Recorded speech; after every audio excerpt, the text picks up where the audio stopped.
some of the biggest teams in F1 were looking at you, right? Mercedes, Red Bull. Are you able to understand why neither of those worked out? That's a frustration and a feeling that I was really struggling to put behind, because I could see at some point it was not happening. I could see and understand why, but I would still don't want to believe it, that it was not happening. And one of the reasons I took the decision so late was because I was still hopeful that maybe potentially I would still have a competitive car for 25, because that was one of the things I really wanted to do, is to win again in 25, to prove to everyone I still belong here for podiums and winning races. But that made things a bit more tricky, because during all those 3 or 4 months, I would sometimes get a hope that maybe one of these two teams was a possibility, but then another low, another hope, another low. Was it stressful? Very stressful. I could tell my dad, my manager, even my mom called me more often than what she used to, like to ask me, are you okay with the latest news? Are you okay? I mean, like, yeah, it's my girlfriend. She could see I was a bit more stressed, and everyone around me could tell. But I was like, don't worry, I'm okay. I can deal with it. But yeah, it was stressful. Yeah. And Red Bull didn't happen because of your sort of history with Max and him not wanting you in the team? This is what people have concluded, or what people are trying to, the way they try to explain it or to understand it.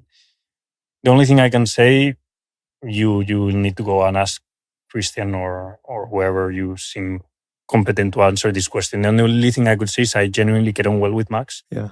This is what people don't see from the outside. Like, we had a rivalry on our first year in Formula 1 in Toro Rosso, but it was a relatively healthy rivalry in terms of him and me, the way we used to go about racing.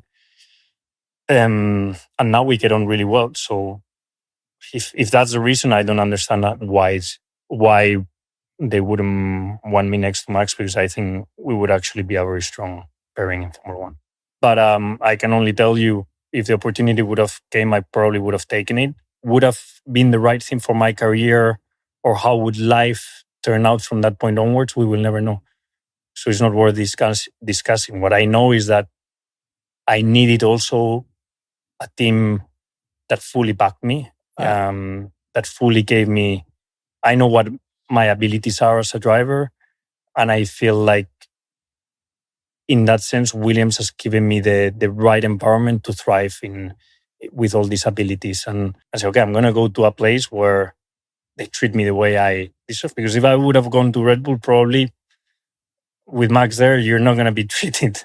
Look at the second driver in Red Bull, and second driver to Max. Everyone knows Max is going to get full attention, and you're just going to be a bit in the shadow.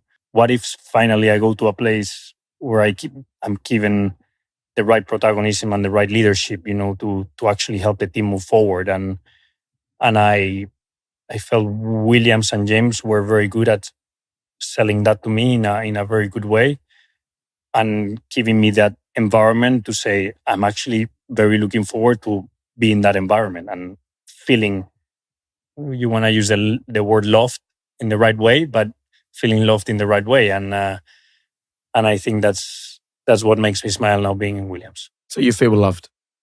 Very much. So what did James Vowles say, or what did you see at Williams that made you realise that this could be your home?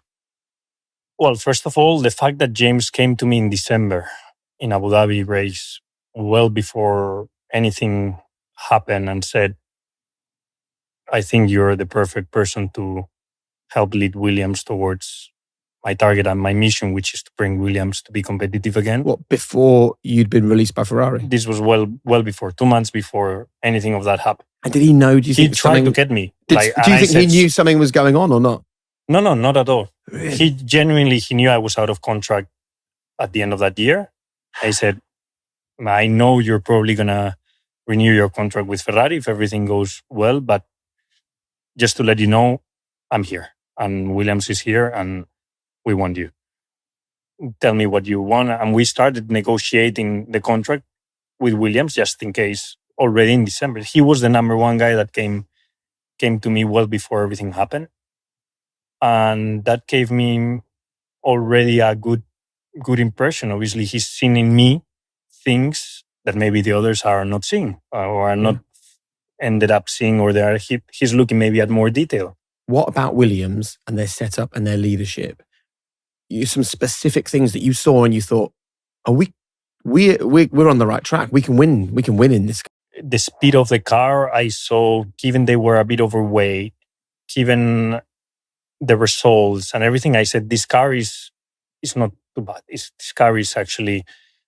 car can be already that year quite competitive. And obviously, talking with James at the time, it was they had a big upgrade coming for the second half of the season, and he gave me some numbers about the 2025 car that I was like, I think that those are good numbers. But more importantly, more than this, for me, it was the feeling of seeing that they have a very strong leader with James and the first people below him.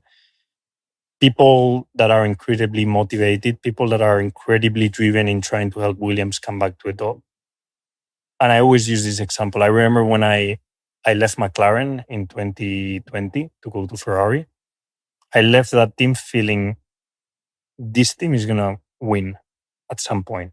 Andrea Stella, Zach Brown, Pete Prodromo, it's all names that when I left McLaren, I said, if I could take them with me to my next team, I would take them with me because they are leaders. Everyone in the team is behind them. Everyone in the team likes them.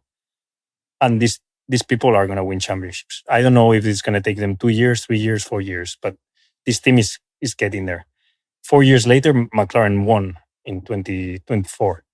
And I remember, and it was a championship winning car when I took the decision. And I remember telling to myself,